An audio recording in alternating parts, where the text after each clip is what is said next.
Okay, കുറച്ച് കിടിലൻ tech ന്യൂസുകളും ലീക്സൊക്കെ നമ്മളെ കയ്യിലെത്തിയിട്ടുണ്ട്. അതെല്ലാം വിശദമായിട്ട് പറഞ്ഞാൽ നമ്മുടെ ഗൂഗിൾ പിക്സൽ 10 കുറിച്ചും ഐഫോൺ 17 കുറിച്ചുള്ള ഡീറ്റെയിൽസ് എല്ലാം അതിലുണ്ട്. ഇതുവരെ കൂടുതൽ ഡീറ്റെയിൽസ് അറിയാൻ കറക്റ്റായിട്ട് അപ്ഡേറ്റ് ആയി നിൽക്കാൻ വേണ്ടിയിട്ട് നമ്മുടെ ചാനൽ പെട്ടെന്ന് സബ്സ്ക്രൈബ് ചെയ്തിട്ട് കൂടുതൽ സമയം വേസ്റ്റ് ചെയ്യാതെ. ഓക്കെ, ഫസ്റ്റ് ഓഫ് ഓൾ നമ്മുടെ ഇന്ത്യയിലേക്ക് സ്റ്റാർലിങ്ക് വരാൻ പോവുകയാണ്. ജിയോയുടെയും എയർടെലിൻ്റെയും കൊളാബറേഷനിലാണ് സ്റ്റാർലിങ്ക് വരാൻ പോകുന്നത്. സ്റ്റാർലിങ്ക് നിങ്ങൾക്ക് അറിയാം, എലോൺ മസ്കിൻ്റെ ഒരു സംരംഭമാണ്. ഡയറക്റ്റ് സാറ്റലൈറ്റിൽ നിന്നായിരിക്കും നിങ്ങൾക്ക് സിഗ്നൽ കിട്ടാൻ പോകും, ഇന്റർനെറ്റ്. ഓക്കെ, US-ലൊക്കെ ഇതിൻ്റെ റേറ്റ് വരുന്നത് ഏകദേശം 7,000-8,000 രൂപയാണ്. ഇവിടെ ഇവരെ കൊളാബറേഷനിൽ വരുന്നതുകൊണ്ട് ഒരു പക്ഷേ 4,000-5,000 രൂപയ്ക്ക് ഇടയിൽ കിട്ടാൻ ചാൻസ് ഉണ്ട്. അപ്പോഴൊരു ചോദ്യം ബാക്കിയാണ്, 500 രൂപയ്ക്ക് ഇവിടെ 5G അൺലിമിറ്റഡ് കിട്ടാൻ സമയത്ത് എന്തിനാണ് നമ്മൾ ഈ 4,000 രൂപ മന്ത്ലി കൊടുത്തിട്ട് ഇത് വാങ്ങുന്നത്? പക്ഷേ ഇതിൻ്റെ ഉപയോഗം വരുന്നത് നമ്മളെ പോലുള്ള ആളുകൾക്കല്ല. റൂറൽ ഏരിയ ആയിട്ടുള്ള റിമോട്ടായിട്ടുള്ള ഏരിയകളിൽ കമ്മ്യൂണിക്കേഷൻ നടത്താൻ വേണ്ടിയിട്ടും റിമോട്ടായിട്ടുള്ള ഏരിയകൾക്ക് വിദ്യാഭ്യാസ സംബന്ധമായിട്ടുള്ള കാര്യങ്ങൾക്കൊക്കെ ഇത് കൂടുതൽ ഉപകാരപ്പെടാനുള്ള സാധ്യതയുണ്ട്. അടുത്ത തന്നെ ഗൈസ്, ഐഫോൺ 17 ഒരു കോൺസെപ്റ്റ് ഫോട്ടോ വന്നിട്ടുണ്ട്. ഇത് എത്രത്തോളം ശരിയാണെന്ന് അറിയില്ല, പക്ഷേ ഇനി ഡിസൈൻ ചെയ്തില്ലാന്ന് ആരും പറയാൻ പറ്റില്ല. ക്യാമറ ഒക്കെ കുറച്ചുകൂടി വലിച്ചു നീട്ടിയിട്ടുണ്ട്. ഇതിനേക്കാൾ നല്ലത് നിലവിലുള്ള ഡിസൈൻ തന്നെയാണ് എന്നാണ് എനിക്ക് തോന്നുന്നത്. നിങ്ങളെ അഭിപ്രായം തീർച്ചയായിട്ടും താഴെ കമൻറ്റ് ചെയ്യും. ഓക്കെ ഗൈസ്, അടുത്താണ് പോക്കോ F7 F7 അൾട്രയും ഈ വരുന്ന മാർച്ച് 27 ഗ്ലോബലി ലോഞ്ച് ആവുകയാണ്. നിങ്ങൾക്കറിയാം, F സീരീസിൽ വരുന്ന പോക്കോ ഫോണുകളൊക്കെ സ്നാപ്ഡ്രാഗൺ ചിപ്സെറ്റുമായിട്ടാണ് വരാൻ പോകുന്നത്. സോ F7 വരാൻ പോകുന്നത് 8 Gen 3-ലാണ്. F7 അൾട്ര വരാൻ പോകുന്നത് 8 Gen 8-ലായിരിക്കും. കൂടാതെ 120 Hz ഡിസ്പ്ലേ, 6000 mAh ബാറ്ററി, 90 വാട്ടിൻ്റെ ഫാസ്റ്റ് ചാർജ്, ഇതൊക്കെയാണ് സ്പെസിഫിക്കേഷൻ വരാൻ പോകുന്നത്. സോ കാണാം. അടുത്താണ് ഗൈസ്, OnePlus-ന്റെ ഒരു കോമ്പാക്ട് ഫോൺ വരാൻ പോവാണ്. OnePlus 13T അല്ലെങ്കിൽ 13 Lite അങ്ങനെ എന്തെങ്കിലും ആയിരിക്കും ഒരു പേര് വരാൻ പോകുന്നത്. 6.3 ഇഞ്ചുള്ള ഒരു ഡിസ്പ്ലേയും 6000 mAh ബാറ്ററി ഒക്കെ ആയിട്ട് സ്നാപ്ഡ്രാഗണിന്റെ 8 Elite ആയിരിക്കും ഇതിൽ ഉപയോഗിക്കാൻ പോകുന്ന ചിപ്സെറ്റ്. ഇതിന്റെ മറ്റൊരു പ്രത്യേകത നമുക്ക് പറയാൻ പോകുന്നത് 8 Elite വരുന്ന, എന്നാൽ ഏറ്റവും വില കുറഞ്ഞിട്ടുള്ള 8 Elite വെച്ചിട്ട് വില കുറഞ്ഞിട്ടുള്ള ഒരു ഫോണായിരിക്കും എന്നാണ് സാധ്യത.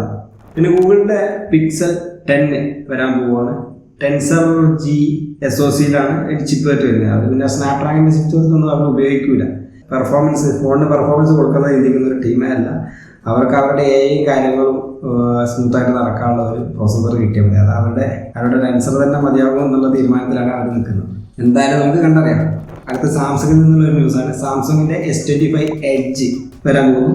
6.7 ഇഞ്ച് വരുന്ന 120 Hz ഡിസ്പ്ലേ, 200+12 മെഗാപിക്സലിന്റെ ക്യാമറയും പിന്നെ 8 Elite ആയിരിക്കാനാണ് ഇതിൽ ചിപ്സെറ്റ് യൂസ് ചെയ്യാൻ സാധ്യത. പക്ഷേ ഇതിൻ്റെ റേറ്റ് ഏകദേശം 1 lakhന്റെ അടുപ്പിച്ച് വരാൻ സാധ്യതയുണ്ട്. കൂടുതൽ വിവരങ്ങൾ കിട്ടിയിട്ടില്ല. കൂടുതൽ വിവരം കിട്ടുകയാണെങ്കിൽ നമ്മൾ ഇതിൽ അപ്ഡേറ്റ് ചെയ്യുന്നത്. സോ അതൊന്ന് മിസ്സാക്കി ചാനൽ മറക്കാതെ സബ്സ്ക്രൈബ് ചെയ്ത്. മറ്റൊരു OnePlus-ന്റെ ന്യൂസ് കൂടി വന്നിട്ടുണ്ട്. OnePlus-ന്റെ അലേർട്ട് സ്ലൈഡർ എടുത്ത് ഒഴിവാക്കുകയാണ്. OnePlus-ന്റെ തന്നെ ഒരു ഐഡന്റിറ്റി ആയിരുന്ന അലേർട്ട് സ്ലൈഡർ ഇനി മുതൽ ഉണ്ടാവില്ല എന്നാണ് അവർ ഒഫീഷ്യലി അറിയിച്ചിരിക്കുന്നത്. അതിന് പകരം ആപ്പിളിലൊക്കെ ഉള്ള പോലെ ഒരു ആക്ഷൻ ബട്ടൺ ആയിരിക്കും. നിങ്ങൾക്ക് കസ്റ്റമൈസ് ചെയ്യാൻ പറ്റുന്ന, നിങ്ങളുടെ ആവശ്യത്തിന് കസ്റ്റമൈസ് ചെയ്യാൻ പറ്റുന്ന ഒരു ആക്ഷൻ ബട്ടൺ ആയിരിക്കും കൊണ്ടുവരാൻ പോകുന്നത് എന്നാണ് അറിയാൻ കഴിഞ്ഞിട്ടുള്ളത്. So what you think? Action button ആണോ അതോ അലർട്ട് സ്ലൈഡർ ആണോ കുറച്ചുകൂടി ബെറ്റർ എന്ന് താഴെ കമൻറ്റ് ചെയ്യാം. പിന്നെ മറ്റൊരു കാര്യം ഗൈസ്, IQ Neo 10R വളരെ എക്സൈറ്റഡ് ആയിട്ടുള്ള ഒരു ഫോണായിരുന്നു. അത് ലോഞ്ച് ആയിട്ടുണ്ട്. അതിൻ്റെ ഡീറ്റെയിൽസ് അടങ്ങിയിട്ടുള്ള വീഡിയോ നമ്മൾ സെപ്പറേറ്റ് വേറെ ചെയ്തിട്ടുണ്ട്. 8GB 128GB 25,000, 8GB 256GB 27,000, 12GB 256GB 29,000 rate വരുന്നത്.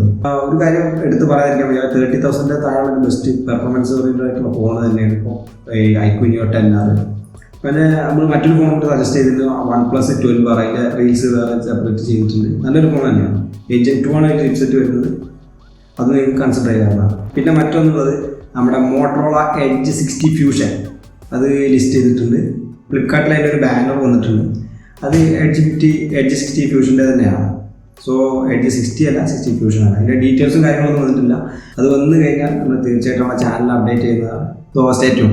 പിന്നെ ഒരു ചെറിയ റൂമർ കിട്ടിയിട്ടുണ്ട് ഗൈസ്, ആപ്പിൾ അവരുടെ സോഫ്റ്റ്വെയർ കംപ്ലീറ്റ് റീഡിസൈൻ ചെയ്യാൻ പോവുകയാണെന്നുള്ളത്. അത് എത്രത്തോളം സത്യമാണെന്ന് അറിഞ്ഞൂടാ.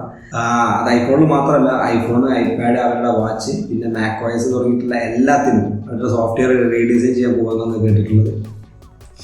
കണ്ടറിയാം. ഇവിടെ കൂടെ ഇതുപോലെ നിങ്ങൾക്ക് അപ്ഡേറ്റ് ആയിരിക്കും. സോ മറക്കാതെ സബ്സ്ക്രൈബ് ചെയ്യുക. Thanks for watching.